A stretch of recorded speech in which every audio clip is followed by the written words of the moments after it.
You're seeing the handover of Bowe Bergdahl by Taliban to U.S. forces. The new video just released by the Taliban shows Bergdahl in the back seat of a pickup truck, blinking his eyes and appearing to listen to those around him there. He's dressed in traditional Afghan clothing. A Black Hawk helicopter lands. Bergdahl is brought out by two Taliban fighters. One of them carries a white flag. The video does not pick up any audio of what was said. He gets hugged from one of the Special Forces soldiers and is walked towards the helicopter, which he boards. The video shows it flying away, ending Bergdahl's 5 years in captivity. ABC's Taman Bradley has the latest from Washington. The Army is preparing to reinvestigate Sergeant Bowe Bergdahl's disappearance in Afghanistan. As soon as the former POW is well enough to talk, the military will be looking at potential misconduct in his disappearance and capture. A senior defense official tells ABC News there's evidence Bergdahl willingly walked away from his post. According to the official, Sergeant Bergdahl wrote a note before disappearing saying he was disillusioned with the mission. Fellow soldiers say there were signs. He wanted to know how he could send his computer and some of his belongings home, and he asked me how he could get some money. The Army still needs Bergdahl's side of the story.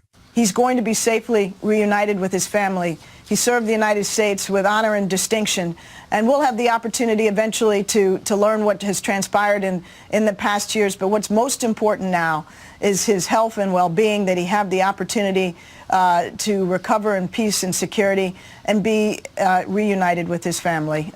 Let's begin with how Bowe Bergdahl is doing right now. We know he's landed in Germany. What more can you tell us about how he's doing his health? Well, George, first of all, this is a joyous day. The fact that he is now safely in American hands and will be reunited with his family and his community is incredible.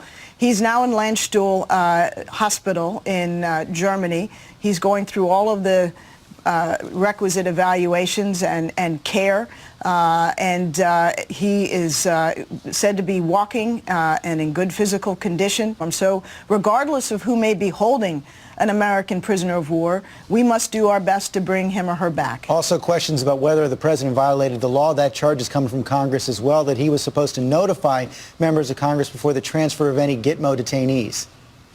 Well, George, in fact, what we had to do and what we did do, consistent with the president's constitutional authority as commander-in-chief, is prioritize the health of Sergeant Bergdahl. We had reason to be concerned that this was an urgent and acute situation, that his life could have been at risk. We did not have 30 days to wait, and had we waited and lost him, I don't think anybody would have forgiven the United States government. We have, in the past, had extensive consultations with Congress. They were well aware that this idea and this prospect was one that the administration was seriously considering. But when it came to fruition, the Department of Defense, in consultation with the Department of Justice, determined that it was both appropriate and necessary for us to proceed in an expedited fashion, and that's what the President decided to do, and as a consequence, we have Bowe Bergdahl back. Has concluded that he left his unit. Fox News Alert, President Obama in Warsaw, Poland, the first stop on his 4-day trip to Europe. He has just been asked about Bowe Bergdahl. Let's listen to the answer. Release or the transfer of the Taliban prisoners could put Americans at risk. Did your willingness to go around that 30-day requirement signal a new urgency to close Guantanamo now that you're ending combat operations in Afghanistan? The United States has always had a pretty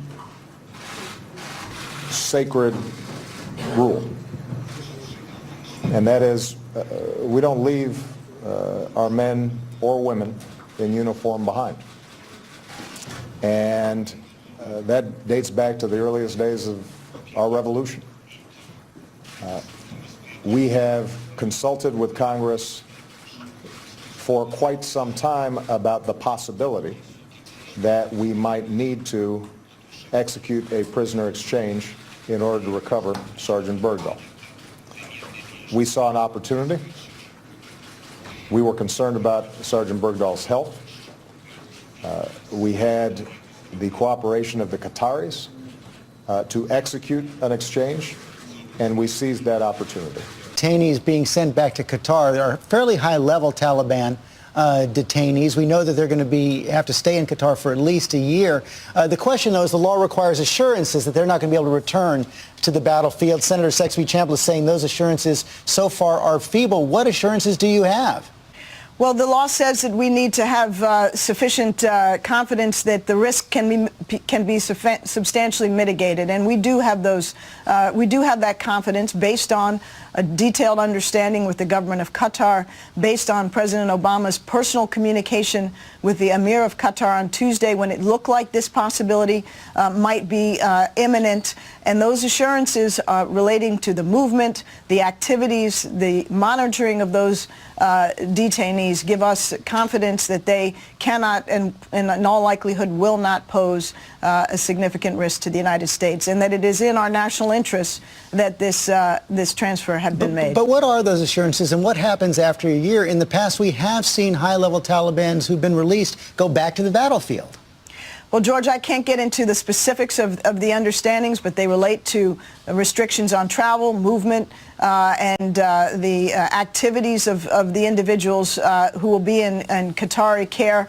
But those assurances, I can tell you, are such that we are confident that that the risk has been substantially mitigated, and that this is, in fact, consistent with the national security interests of the United States. Is this an opening for broader peace talks?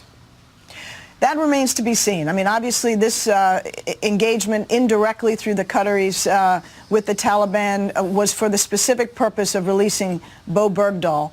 But we have long said and long hoped that there could be Afghan-led reconciliation between the government of Afghanistan and its opponents, including the Taliban. So if this exchange opens that door a little bit, then we would welcome it, and we would certainly hope that in any event that the reconciliation, which we have all long said is essential, can proceed. Finally, after 5 years, a Taliban captive. Release me, please. I'm begging you. Bring me home. Sergeant Bowe Bergdahl is finally heading home. CNN has learned details of the secret choreography for the U.S. commando operation to get Bergdahl that had been quickly worked out between the U.S. and the Taliban. In the final hours, an extraordinary move. A U.S. official tells CNN the Taliban communicated directly with the American Special Operations Forces team the coordinates where they could pick Bergdahl up. They would release him after being assured 5 Taliban at Guantanamo Bay were being turned over to Qatari custody there. The U.S. team worried until the last minute that something would go wrong. In the end, with helicopter gunships flying nearby, one U.S. helicopter landed. The armed Americans faced 18 armed Taliban and Bergdahl. He walked to them. They searched him for weapons and explosives and quickly got him on the chopper. Once on the noisy helicopter, Bergdahl wrote down the letters SF and a question mark on a paper plate, asking the men if they were special forces.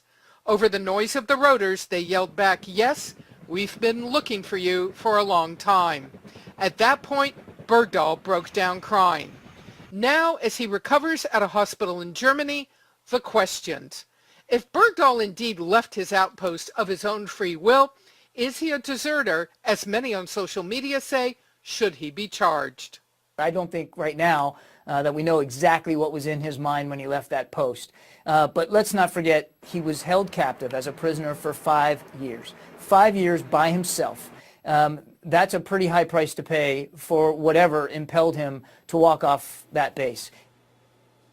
Now, U.S. military officials say now they must hear from Bergdahl directly when he is able about what really happened, what caused him to leave the base, and then once they hear his side of the story, they will make decisions about whether to proceed with discipline against him. Question this morning just how dangerous those 5 Taliban members really are. Men back in Qatar, as we've been saying this morning, and ABC's chief investigative correspondent Brian Ross is here with more details on that. Well, good morning, Robin. All 5 of the men were once considered senior members of the Taliban, and this morning the terror group is calling their release a major victory. New video posted this morning on an Afghan news website shows the 5 former detainees arriving in Qatar with no sign they were under any sort of custody or guard. In fact, the video and still pictures posted online by the Taliban show the men, all in their 40s, receiving a kind of hero's welcome. The Taliban had pushed hard for the release, although after more than 12 years away from the battlefield, the release seems more symbolic than a tactical victory for the Taliban. And as you said, we saw that video over and over again on social media yesterday. The key question remains the release. How does that affect, or does it affect, our national security? Well, at one point, all 5 men were described as too dangerous to be set free. And of most concern to counter-terror experts is the former Deputy Defense Minister for the Taliban, Mullah Mohammad Fazl, who, according to a U.S. assessment made 6 years ago and made public by WikiLeaks, had a high risk for the U.S. and its allies and was likely to rejoin the Taliban in fighting. So they're out there now, and both Fazl and another man were accused of serious war crimes involving the deaths of thousands of Shiite Muslims in Afghanistan. Something we must keep in mind. All right, Yes. Brian, thank you very much.